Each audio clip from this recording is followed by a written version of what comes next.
Yeah, Uldis has been adjunct associate professor at University of Western Sydney since April 2010, and earlier he had held academic position at the University of Melbourne, Deakin University, including head of translation interpreting program and director of Center for Research and Development Translation Interpreting, La Trobe University, and RMIT University in Melbourne. His academic work has been in the fields of politics, philosophy, education, and translation interpreting, with major research interests in language policy and translation interpreting. Looking forward to your speech. Thank you. Okay, thank you. Why don't we stand up for a minute? Come on, stand up. It's been a long afternoon. A few stretches to the side, a few stretches to the side, a few stretches to the other side. And this is what I always do on the long international flights. I stand next to the toilets and do this for 10 minutes, and it kind of helps. It kind of helps here. With music would be better. Okay, thank you. I've got to talk about, at the end of a long day, and after some terrific papers, I need to talk about quality.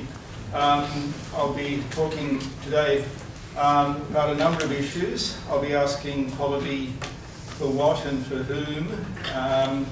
I'll be looking, characterising on the back of what other things have been said, characterising our field of community translation. I'll suggest some stages of quality assurance that are needed for translation, and then I'll spend the balance of the hour, of the 45 minutes on revision, also known as checking. I'll talk about the language of revision and checking. There's a number of conceptual issues that need to be sorted out there. There's a number of logistical issues of actually organising revision, some of which have already been covered, for example, on focus groups, and then I'll give some cameos of revision. Now, quality assurance, there is a rather large academic literature on that, and I'm going to make a contrast between academic quality and something else. Now, Juliana Hauser, who's been doing this since 1977 and coming out with the refinements of her theory, and she really is the dominant one, as everyone else refers to her. There's been a number of other theorists who talk about academic quality. Many of you who work in translation will be familiar with at least some of these. It's largely concerned with varieties of equivalence, not only equivalence, but basically how equivalence can be guaranteed. And there's focus on a number of likely suspects that you'll be familiar with: genre, which has been talked about a lot today, register, textual conventions, equivalences, the Howe's idea of covert and overt translation, that gets into foreignization and domestication that we heard about. And all of this is translation as a product. Show me the source text and show me the translation, and I'll give you criteria for quality. And a typical statement translation must be recognizable as equivalent in terms of both ideational, that's content, and interpersonal, that's how the reader is addressed. Some of these concepts you already saw, for example, in Mira Kim's presentation. And question sort of in the background is also these models useful as guides for revisers? Does it tell us something that revisers should know about? But the problem is that there's also another approach to quality which is entirely different. And Joanna Drugan has written a very nice book on professional quality and how professionals see translation, and she comes to this rather disarming conclusion that having interviewed hundreds of translators and project managers, he says that not one professional translator or project manager of hundreds interviewed mentioned academic criteria of quality. So you go, ooh, oh, that's a lot of academics down the drain. How do we cope with that? So, what is this professional translation quality? And Obviously, we've had a great advance in technology, and the use of quality systems of various kinds, quality assurance processes. There are hundreds of them. Some of them have already been talked about in previous presentations. They usually deal with how to guarantee equivalence in terminology and how to guarantee scheduling rigor. These systems are usually applied to very high volume translations, so the stuff that's used in the translation of motor vehicles, pharmaceuticals, the endless political economic translations of the European Union, the European Commission, and so on. This drive to sort of try and find out how quality can be guaranteed there usually applies to quite high volume stuff, and with community translation I think we've got some other issues there. But what of course language service providers want and what translators want is how to guarantee quality before a translation is undertaken. That's what they're going with. They're bidding for jobs, they're trying to find translations, they're trying to find somebody who will pay them to do a translation. How can I guarantee quality before the translation is done? Not give me the source text, give me the translation, I'll tell you quality, but how can you guarantee quality beforehand? Issues that come up there, of course, are consideration of translator competence, workflow, tools, quality is an ongoing process.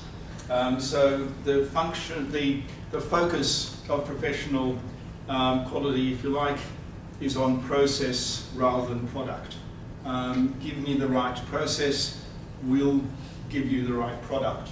And the focus, of course, given time constraints, money constraints, everything else, is not what is a good translation, but what is a good enough translation. And I think that's something to think about in the community sector. And then very recently, as in O'Hagan's wonderful anthology for Linguistica Antwerpiensis, the idea of crowdsourcing as a determinant of quality. And while that seems a long way away from, if you like, the old traditional sort of pencil and paper view of community translation, I think there's something to be learned there. So what factors do the search for quality need to address in community translation? We do have some very specific problems in community translation. Firstly, we do have, and there's an increasing problem, as with increasingly diverse populations, you have increasing numbers of languages which don't have the genres. They simply have not got the genres that are there, particularly in the language in the countries of immigration. So there's a social security system in Germany or Australia or wherever, but there isn't one in Somalia. There isn't anything, and this is brought home to be quite strongly in a presentation at the recent International Applied Linguistics Congress in Brisbane. I'm not sure if anyone else attended there. And Helena Kougarou from South Africa was talking about the problems of teaching medical translation in a situation for Indigenous languages there, where really even basic concepts of illness and so on were very much saturated by cultural views, even parts of the body and things like that. You had real problems. And in a country, for example, where HIV is a serious issue, in one Indigenous language, the literal translation for condom comes out as son-in-law's jacket. And you think, son-in-law's jacket, good, okay. How are we going to get a perfect match in that? You don't get a perfect match in that. You don't even get a fuzzy match in that. You get a metaphorical match in that. What are you going to do with a metaphorical match? How can you handle that? So issues like that, and I don't think it's only South Africa. I think it's the same with a number of other languages that as we have increasingly diverse immigration groups. So we've got that. Inappropriate source text. Now, we haven't had much paper in this conference. It's sort of, paperless conference. So just have a look at the instructions for the machine. Thank you. Yeah, the instructions for the machine first. Yep.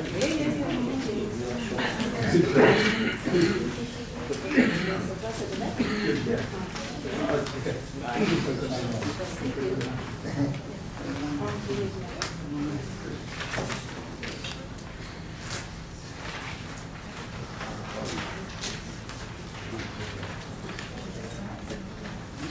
Okay, now the instructions for the machine first. Instructions for the machine. This is a simple technical translation. And as a translator, you sort of look at it, and you think, oh, it's okay, some instructions, and there's some pretty pictures in it, and so on, and you work out, and the text gives it away. Oh, it's about dialysis. Okay, the heading doesn't say that, but anyway. And RO, that was RO, you look it up, find it. What's RO? Reverse osmosis. Okay. Right, fine. Quick reference when going flat. When going flat, you have to look that up. Give normal saline, place chair with feet up, still unwell, and so on. Okay. Now, as a technical translation, this is something that you do between 2 cups of coffee. It's not particularly difficult, minimal difficult texts. But the specification of this, a hospital had an elderly Greek patient who had dialysis at the hospital. She was being sent home. They wanted to give her instructions about how to do things at home. Okay? These were the instructions. They said, please translate. Now, what does an agency do with this? And given that most community translations go through agencies, sometimes there's individual contact between translator and client, but very rarely. Most of it goes through an agency. So some agency will simply take that, send it to a translator and say, could you translate this by Friday in Greek? Okay. A better agency might say, oh, this is from a hospital. Could you translate this? An even better agency would say, oh, this is a translation of instructions for a patient for a dialysis machine. They might say that, or they might give you no briefing at all. Some agency regard themselves purely as letterboxes. Okay? Now, this is how you tell a good agency from a bad agency. This particular agency that received this actually read the damn thing and said, if she goes home with this instruction, however it's translated into Greek, she will not make that machine work. Okay? On the left-hand side, there are a few other pages, like on the left-hand side, it has instructions for a technician of the machine. On the right-hand side is the worst written possible instructions you could get. Give normal saline. Place chair with feet up and head down. Seems to be instructions for the patient, but it's, is it? Open clamps. If still unwell, give another. You know, try and, if you remain under your ideal weight after dialysis, you risk clotting your feet. What on earth is it? Now, the agency was good enough that it said to the hospital, look, you can't give this. I have found a really large proportion of the documents that come out to translate have got problems with the source document. I think that's come up already in quite a number of the other situations. Now, what the hospital did, I understand, was did it correctly. They got the interpreter, they got the machine, they instructed the patient. There were some instructions which the interpreter actually wrote down in Greek and so on at the direction of the staff, and the woman went home and could actually work the dialysis machine. Okay, now what's an appropriate text and what's an inappropriate text? Let me go out of this for 1 minute.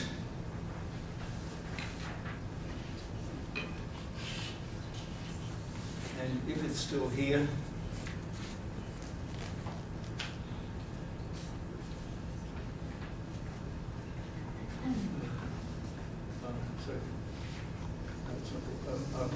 I was going to show you a video of an even worse instruction for how to run a dialysis machine.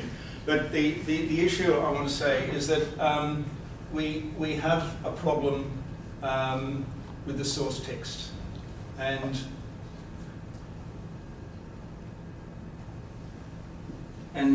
I think this is a very large problem because so often a translator does not pick this up. It could be sent out to a translator, this is translated, because it's not a difficult technical translation.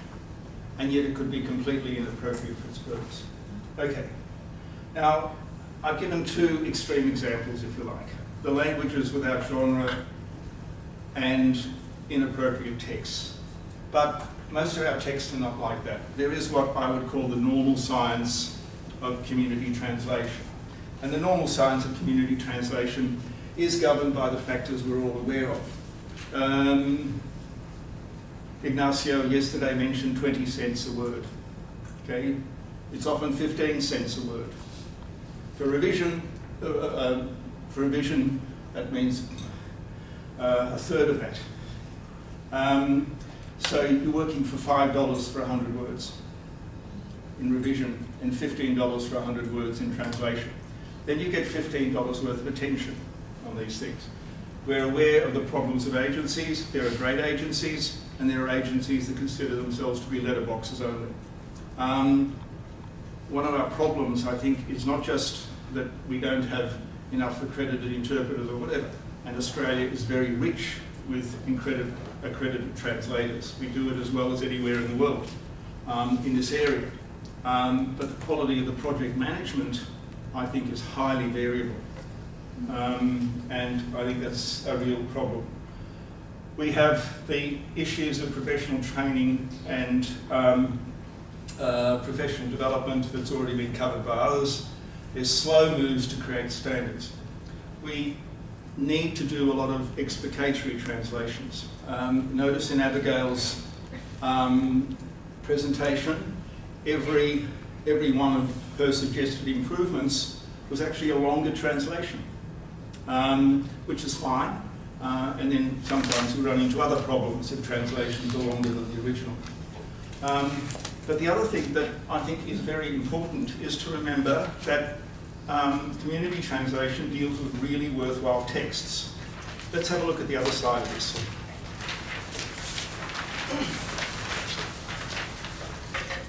Standards for disability services.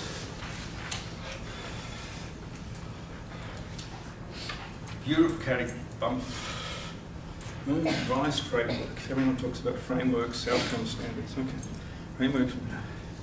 Outcome standards related to individuality, each person has goals, etc. Capacity, participation, citizenship, leadership. Okay, you think, oh, that's a bit odd. Okay, disability, fine. Yeah, we got that. We know what they're about. The ACT, the disability plan, individuality, capacity. What's this stuff about citizenship? You know, my community will not understand. My community of Somalis, you know, how would they understand citizenship? Well, this is an inappropriate text, but it's not, because what the text is doing is actually giving you something new. It's saying this is the direction of policy. This is how we start thinking about disability. In our lifetimes, our thinking about disability has changed enormously. Remember when some of us more senior members will remember when the talk was about spasticity and anyone who was disabled was hidden away. We've seen an enormous change. And we've seen an enormous change in the disabled. They actually say things, they do things, they're represented, they're expressing their citizenship, if you like. So what this document is doing is giving you something new and something important. And it's damn hard to translate. And yet it's important. and I think one measure of quality in community translation is translating significant texts even if they're difficult. This I take as a real translation issue. It's not an inappropriate text. It's actually saying something new and important. And that's why community translation is important. That's why some of us are here. Okay. Quality from a service provider perspective. How do they see quality?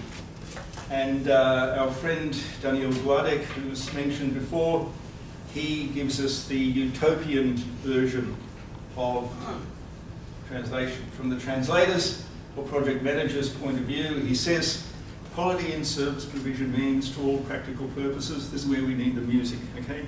The client provides a clear and complete brief and a clean document for translation, was prepared to listen to his or her points of view, offered enough time to complete the jobs and to check the translation, did not interfere unduly in the process, offered whatever information, advice, help, confirmation, resources could reasonably be expected to provide, and paid a fair price when payment became due. Isn't that terrific? Now, this is important. Most of us in this room have actually worked on projects where all of that has been satisfied. Okay?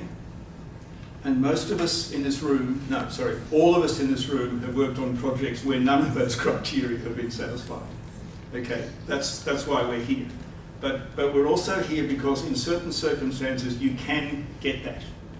You can get that.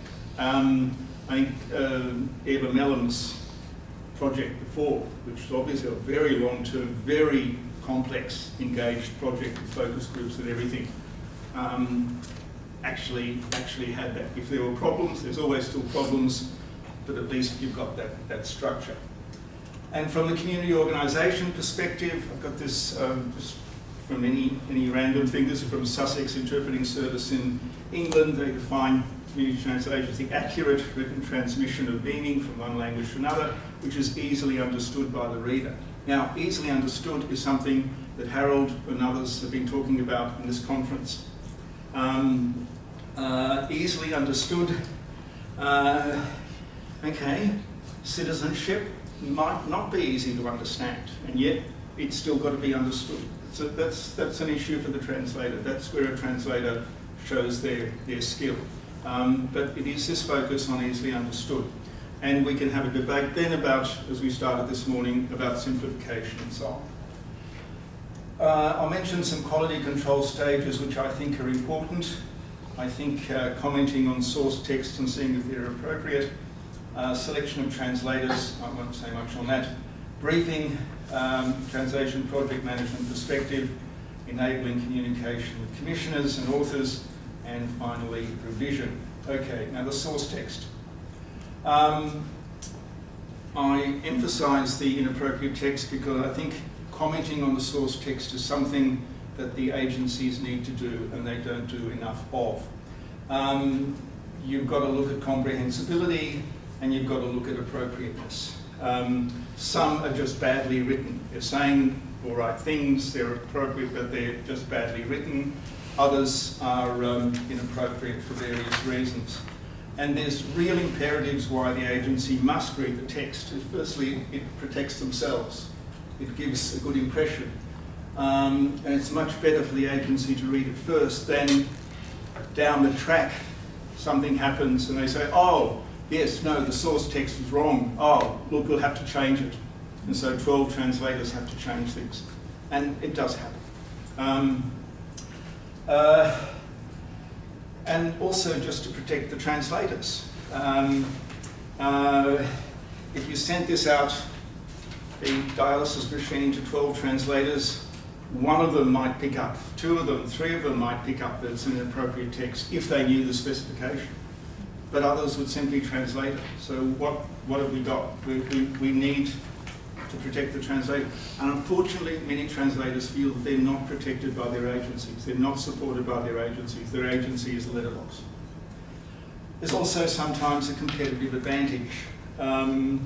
One success I had at a particular agency was commenting on a text, making some quite detailed comments, and it got this comment: you guys were the only ones that commented on the text. Everyone submitted a quote. Quotes always are very close to each other because everyone quotes very low, margins are very tight. But you were the only ones that commented on the text. Some bad clients don't want comments on their text, but most clients are very grateful for comments on their text. And in terms of specifications also, agencies need to demand more about what specifications are needed. Who are you trying to get to? What is it that you're trying to achieve? And Haig and his mates urge a standard set of translation parameters whose values depend mostly on factors external to the source text, such as audience and purpose. This is what needs to be communicated to an agency for them to really allocate the work and know what it's for, and for translators to know what they're translating. And they say the specification goes beyond the customer brief to include documentations of requirements of all stakeholders. We very rarely get any mention of the stakeholders, and the most critical stakeholder, of course, is the ultimate reader. And sometimes the clients don't know who the readership will be.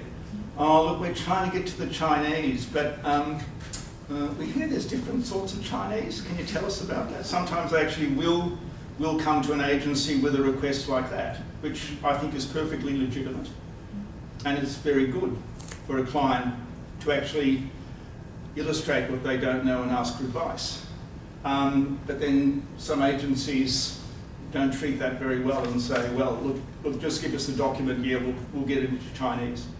Whereas the specifications need to be, I think, much more detailed. Selection of translators. Now, Alan tomorrow is going to talk about how we recognise quality in a translator, so I won't say too much about this. But the first thing is there a choice? And in some languages, we are very constrained by the choice we have. As we need to, again, determine what quality a translator must have before offering them a translation. And particularly in unaccredited languages and so on, we've got problems there. But I would say that also it's very important to nurture quality after they're engaged and into the future. Particularly in the rarer languages, agencies have to make a judgment: this translator is worth supporting. It can also be, this translator is terrible, we'll look somewhere else. That's good, that's quality control. But if you have a good translator, support them. And that's very difficult for an agency to do because they know the translator works for everybody else as well. So any investment you make in that translator will not have immediate returns. Again, if there is a choice.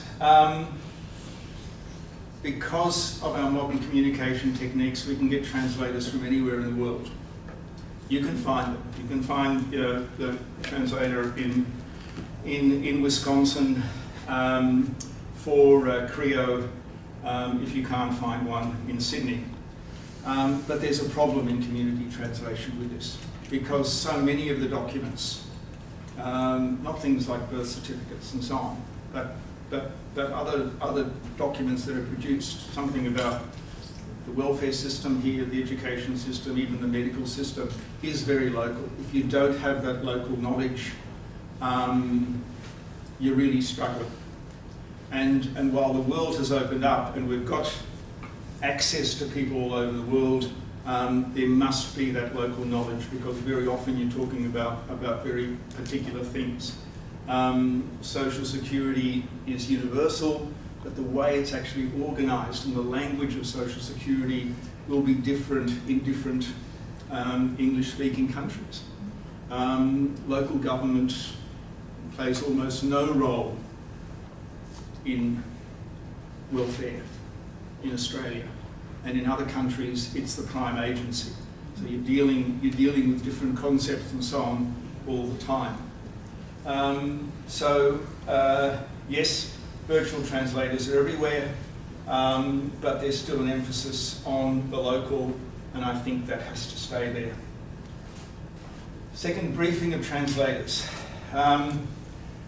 Translators need to know all those project specifications that I was mentioning before, and to address the central challenge of the demand for accuracy, because we want accuracy, and the demand to make the translation communicative.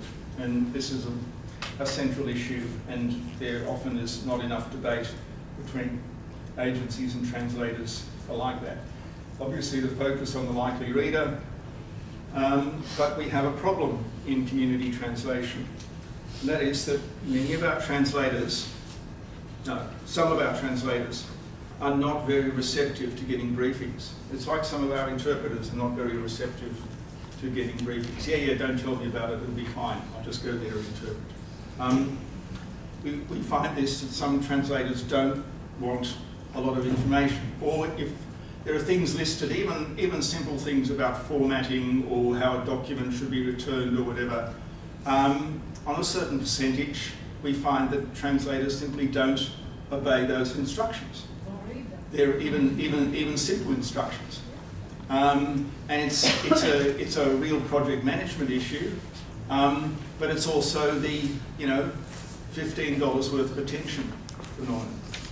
If it's $15 100 words, that's the attention that you're going to get. And project managers tear out their hair about that. I apologise to the project managers with not too much hair.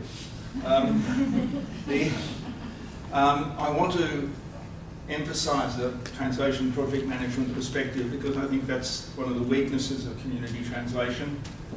And I think project management needs to be more active, and in direct proportion to the lack of training or certification or previous professional socialisation of the particular translators. In other words, more attention has to be paid to those without accreditation, those without training, and so on.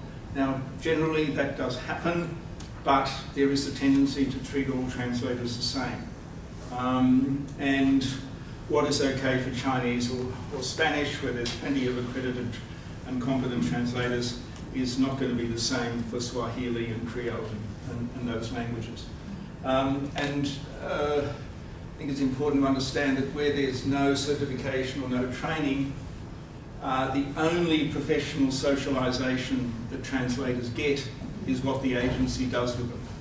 It is actually, the agency is capable of actually increasing their professionalism or actually decreasing their professionalism on how they treat those translators.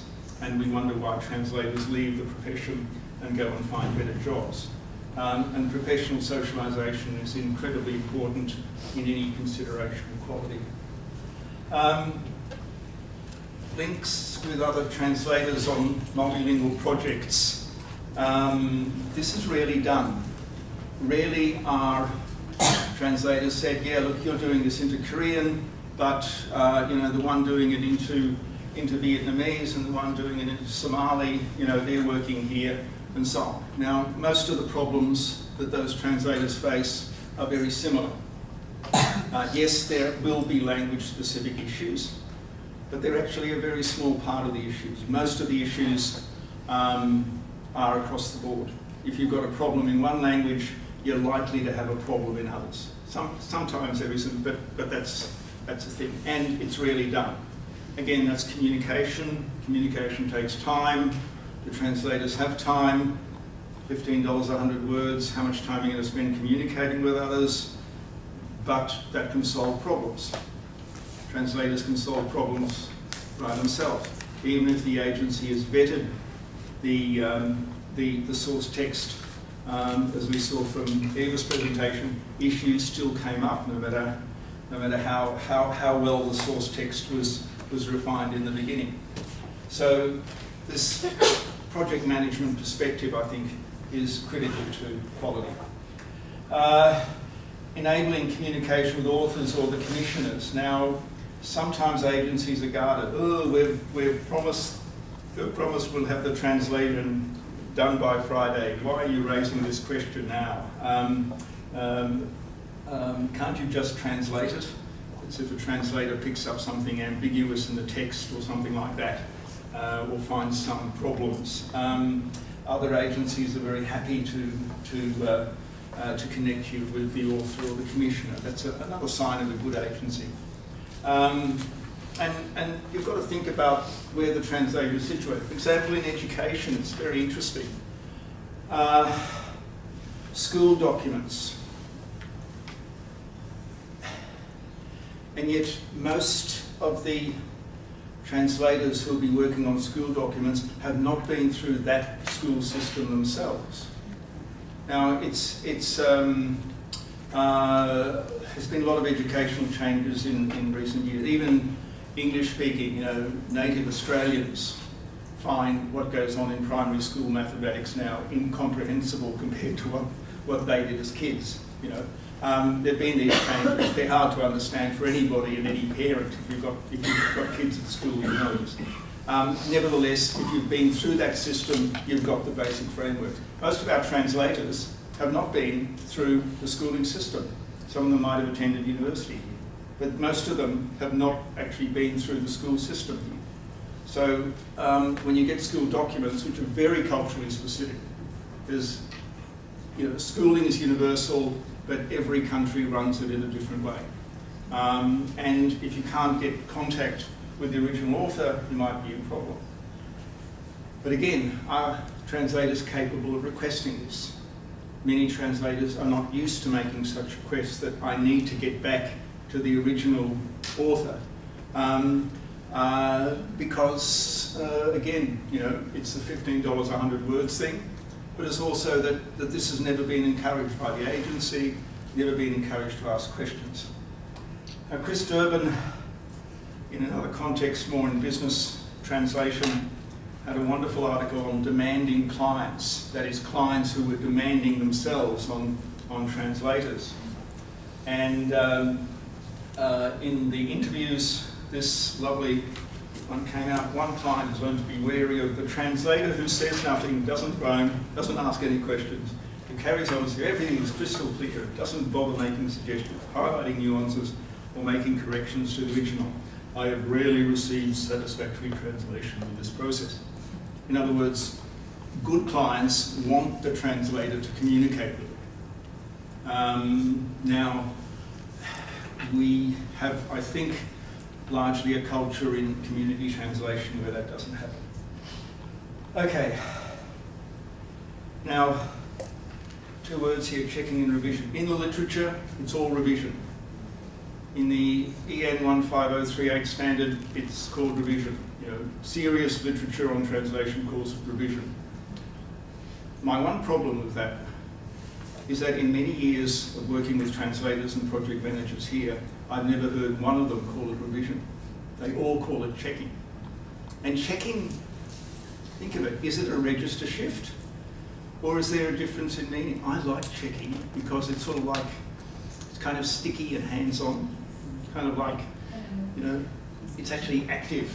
Revision, it's sort of very intellectual, revisionist history of something or something like that. So I like checking. I'll use checking from now on. First conceptual issues, understanding checking or revision, and the standard things, say Mossop or Brunette. Of course, we're talking about something bilingual. Comparing the source text, going back to the source text, check the target text is appropriate and accurate, and so on. That's a basic definition. But it gets mixed up with proofreading. Proofreading technically is a monolingual final copy exercise, but it's often widely misunderstood. It's misunderstood by clients because they'll often call it proofreading. It's misunderstood by some translation project management staff. Can you proofread this?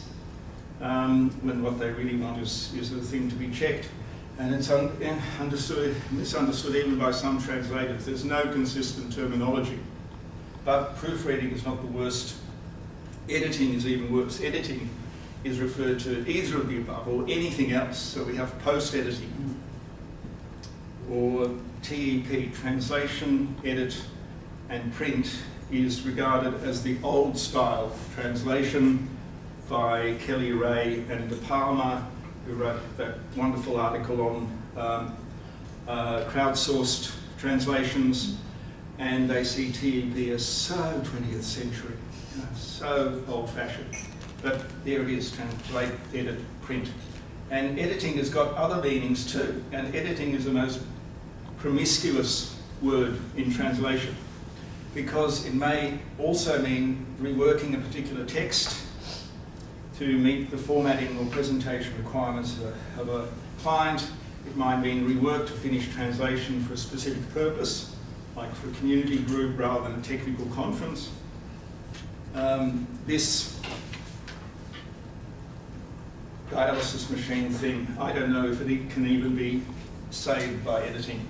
Or editing might mean formatting or presentation requirements of the translation agency itself. And for some agencies, this last step is quality assurance. I've been in agencies, I've heard one person say to another, "Would you please QA this?" And 3 minutes later they say, "Yeah, it's done." I think, what's happened? Now, Hermann Goering, the Nazi air marshal, was once quoted as saying that whenever he heard the word culture, he reached for his Browning. And I have the same attitude when I hear, "Will you please QA this?" Because QA sometimes simply means make sure that it's on A4 paper and has got the logo on it and that it's right and so on. That's quality assurance. And I think maybe that's not all quality assurance is. At the base of checking, Mossop, the Canadian author, has really laid down the groundwork here. He argues that the revision must be absolutely reader-focused.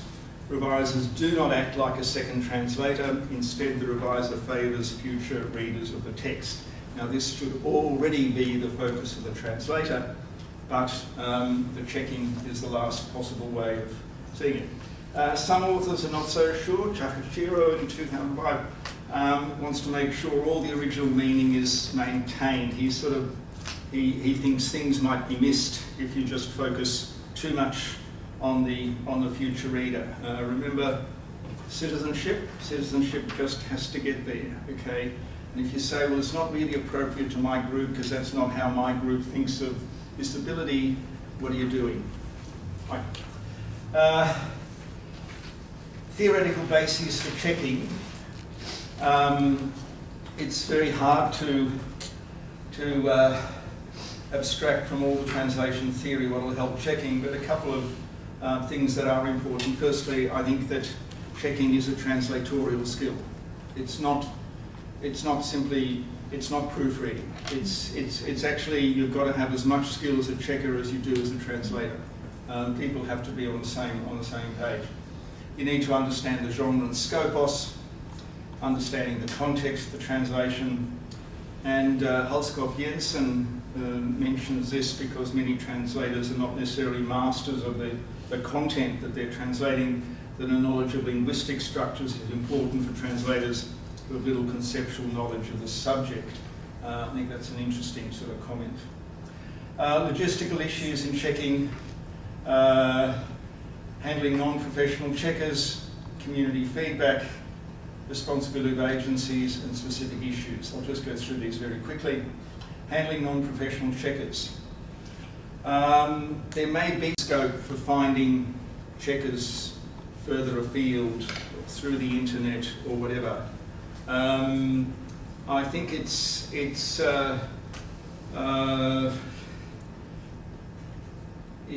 as long as international checkers are willing to concede to the local translator issues that are truly local. However, we also run into the issue of what is the local language. Italian in Italy and Italian in Australia are two completely different languages. This is something that I heard somebody assert at the Applied Linguistics Congress just now. Okay, so it's not just local institutions, it's also local uses of language. So there's problems about international checkers, but it's a possibility. Checkers need at least as much briefing as the original translator. Sometimes there are problems of authority and hierarchy, and even that's in all areas of translation. That the checker thinks, who translated this? Oh yeah, they're pretty good. Okay, look, I don't need to look at it that much. Or sometimes you think who's who's really got the authority here. I think it's all right to throw some theory or some things you can derive from theory at checkers. The only translation theory that I've ever taught that has excited students is the interpretive theory of translation, Seleskovich and Lederer, where they talk about what are obligatory items to translate directly and what are non-obligatory items. And with non-obligatory items, you've got this balancing act of appropriateness and accuracy and communicability. And I think, I mean, it sounds very theoretical, the interpretive theory of translators, but I think there's obligatory items, non-obligatory items, you know, what a checker has to check is a good thing. And then Kinsley has given us some vocabulary of checking, and in his article, he looks at checking and he says there are 4 outcomes that there can be from checking. A checker may suggest justified change. A checker may go into hyper-revision, that is unnecessary change, make a change which doesn't really make any improvement in the document, but they just like that alternative better. Over-revision, where you introduce new mistakes. You don't like something, and under revision when you don't detect errors.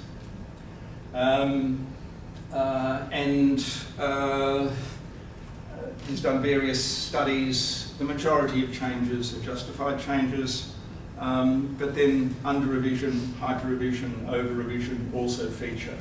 And I think simply giving checkers this vocabulary is quite good, but there's also another thing you can do to enforce this, and particularly to guard against hyper revision, which is a waste of everybody's time.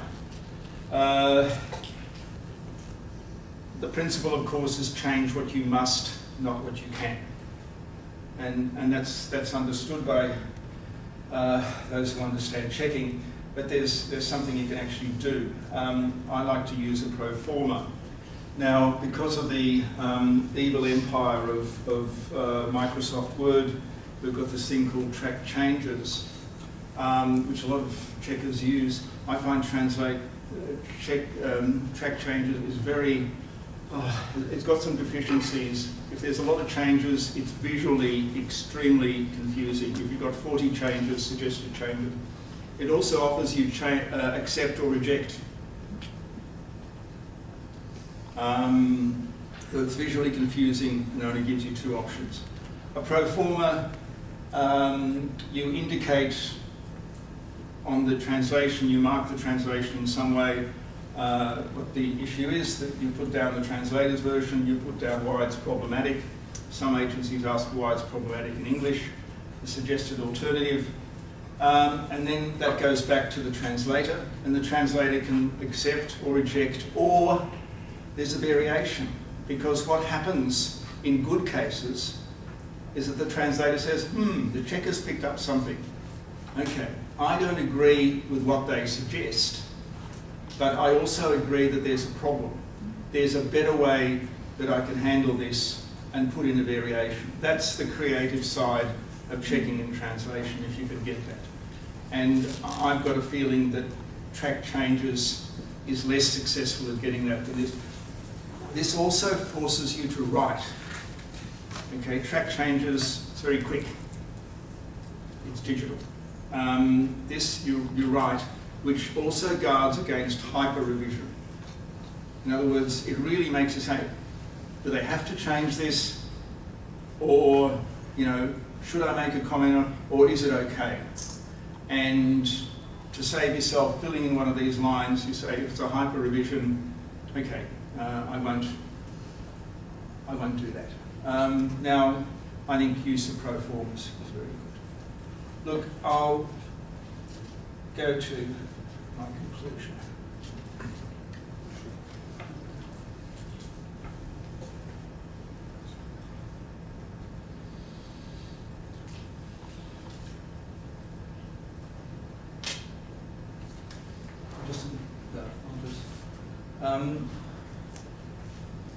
One slide before the conclusion. I've seen some good monolingual checkers. they go through a document. I remember one document which was in, I forget, Amharic or Tigrinya, where an English-speaking client simply came with a document and sat with the translator and said, look, let's go through this. I think I found a few things. Things like the number of dot points, things like the length of paragraphs. Now, translation in community translations will be longer than the original. Sometimes you can justify that, but sometimes you can't, because something might have been repeated, or there might be other things. Positioning, text, everything like that. Went through, it was a road safety checking, and I sat and watched this English-speaking person who had no knowledge whatever of Tigrinya or Amharic go through, actually pick up maybe 20 issues in a translation that were problematic. Maybe 5 of them the translator could explain, and the other 15, yeah, they need to change it. So even monolinguals can do that, and good project managers can do that. Focus groups, Eva said everything about focus groups. The only thing that I would say is that I prefer focus groups where the translator is present. That's what I've usually organised. I know you can do it the way Eva did it, where the community members write a report on what they do. I think that's extra expense and extra time, but there's a debate about that. But focus groups are very significant. Back translation, I worked on some back translation. Back translation is not used very often, but it's used on some things which are regarded as very sensitive. So back translation, for example, in medical questionnaires or things like that. One of the problems with back translation is that you will find any number of good translators from English into Turkish, but finding a translator from Turkish into English is actually more difficult. Going back into English in the Australian context or into the host language, wherever that is often more difficult. And there's problems of back translation.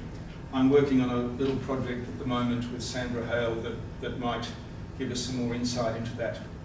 And I want to set up one limit case because I've never seen this mentioned in community translation, but it's something interesting.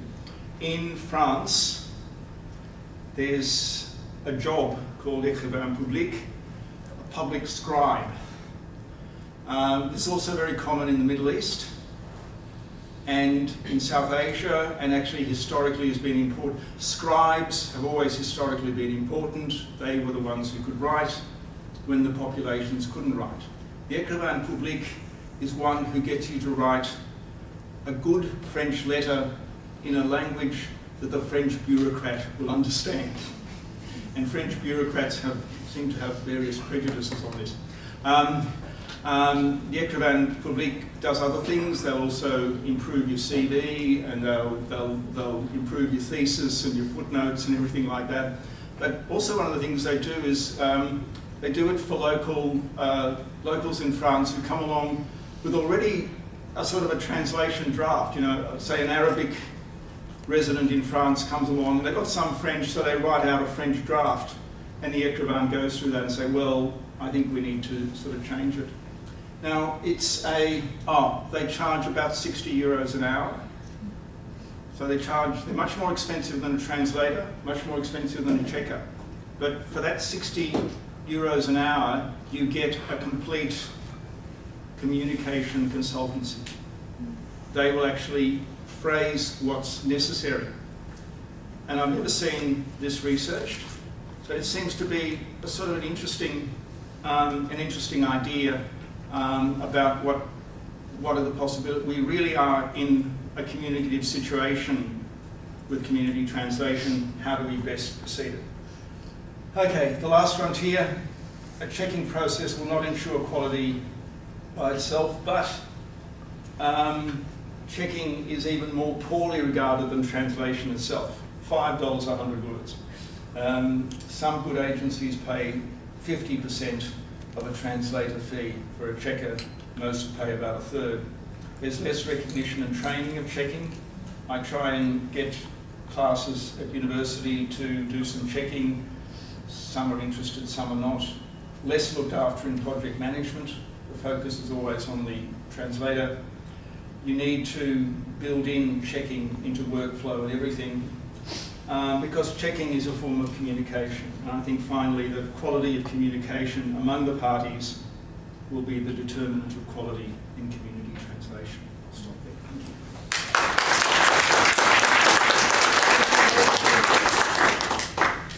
Questions? Comments? We have about 5 minutes for questions. Yes. I realise I'm the only thing between you and a well-earned drink. Yes. Yes. The one question is that you mentioned about 2 phases of translation checking. Have you looked into the back end of translation checking? Yes, well, over revision, where you actually introduce new errors. You actually introduce new errors where more than was there in the previous translation, and that always is because checking, like translation, is a balancing act. And sometimes there's hyper revision where you just, you prefer this term, whereas the translator preferred that term, but in fact both are equally okay. But over revision is where you actually introduce new mistakes. Maybe you don't understand the source text as well. Maybe you've got a different feeling for whatever. Maybe you just make a mistake like a translator makes a mistake. So yes, you get bad checking as well. Sometimes the translator, the original translator, can be very stuck. Yes. Yes. Yeah. Well, look, on the stubbornness of translators, and this relates back to Eva's thing about some translators were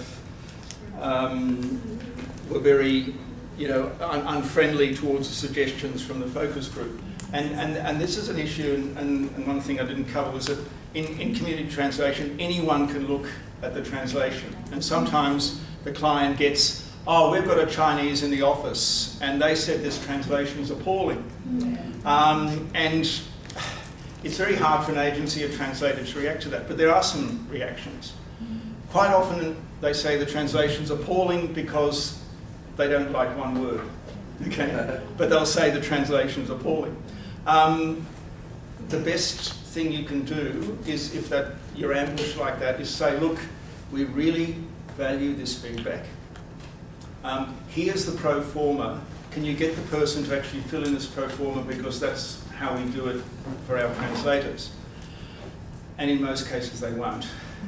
Or in most cases what comes back is three lines. This translation is appalling, it's a 5,000 word translation, but they object to three lines. And that's perfectly fine. Now, crowdsourcing, community translation got there first, okay? It is a crowd out there. And I think translators have to realise that even if it is just the Chinese who happens to work in the office, who is your target audience? Maybe the target audience is like that Chinese in the office there, who prefers one word rather than another. You have to take that on board as a translator. Can I ask one more comment? Can we have a question from here? Yeah, more than a question, it's a comment. Uldis, thank you very much for a very, very interesting presentation. An awful lot of what you've been saying, I believe, needs to be factored into training. Yes.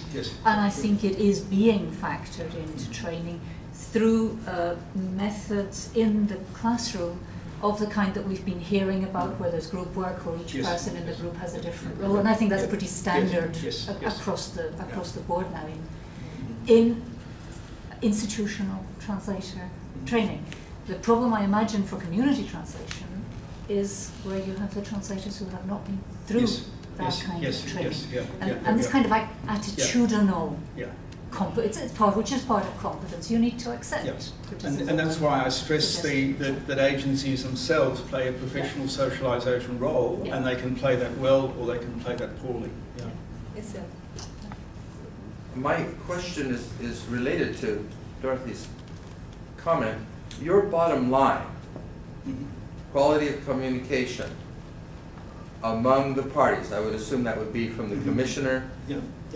translation Yeah. project manager, translator, Mhm. end users, everyone, will be the determinant of quality in community translation. That's a wonderful summarization, Mhm. or a great presentation, but how do you propose, and certainly at the very beginning, you start getting better training, but, and that's part of the answer. But how would you propose that we attack this Mhm. problem and actually improve the Yeah. quality of this Yeah, communication? yeah. I think that's why I stressed, for example, comments on the original text can be a competitive advantage because it's not done.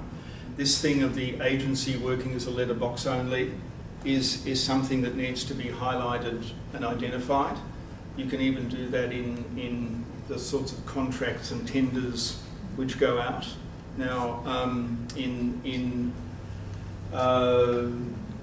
with the European standards and so on, you've already got revision built in, and plus communication of this type. And I think, in a way, this simply encapsulates what are the broader issues in community translation. I agree with you.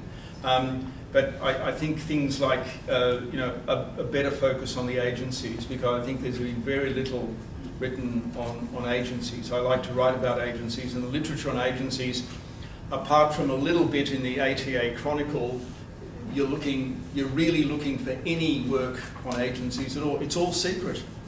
But it's not secret. It's all very there, but nobody's actually ever studied it. And agencies themselves don't know how other agencies work. So I see that as a sort of a blind spot at the moment, which hasn't been illuminated. We've had plenty on, training issues and things like that, how to get more training. But I think the actual nuts and bolts role of the agency and how they see quality and so on is, I would say, more emphasis needs to be put there. Thank you. All right, maybe last question? If you don't have any question, I'll give. I think it's a more than a comment, maybe an issue for you to consider in your future writing. I think you mentioned that Australia is rich in translators. Yes, I think Australia every year produces hundreds of translators, not level 3 translators. And a couple of years ago, I made a presentation. The topic is from the classroom to the market. Yeah. And in the presentation, I mentioned that if you score, for NATI, 70% is the pass. So if you score 80 in the translation, it's very good. Yeah. If you score 90, almost perfect. Yeah. But in the market, you cannot tell the client, I've only made 10% of mistake. You should be very happy. So, yes, how do we? For a selection of translators, I would contest that. 90% does not mean that you make 10% of mistakes. 90 means that in the rather, I think, problematic error counting way that NATI tests, it means they've picked up 10 marks of errors, which could be a couple of items. Sorry. And I'm aware that, but what do you want? What do you want? You want 100%? You want everyone to get 95% or whatever before they're let loose on the market? It's not going to work like that. I think that I think it's a mistake to simply say that if you get 90% of NATI, you've made 10% mistakes. It just doesn't work like that. What is more a concern is actually the sort of text that NATI sets, the unreality of not having specifications for translation, because I think scopos of translations is incredibly important in community translation. And unless students pick that up in their practicum, they often won't get it in their classes. I'm sorry. No, I was just going to add the fact that it's a test situation and you don't have access to the tools that you would in real life. That adds to it as well. So if you prove to be 90% correct with just one dictionary or 2 dictionaries, you might be 98%. And also there's the limitation of time. All right, thank you very much, Uldis, for the Thank you. question.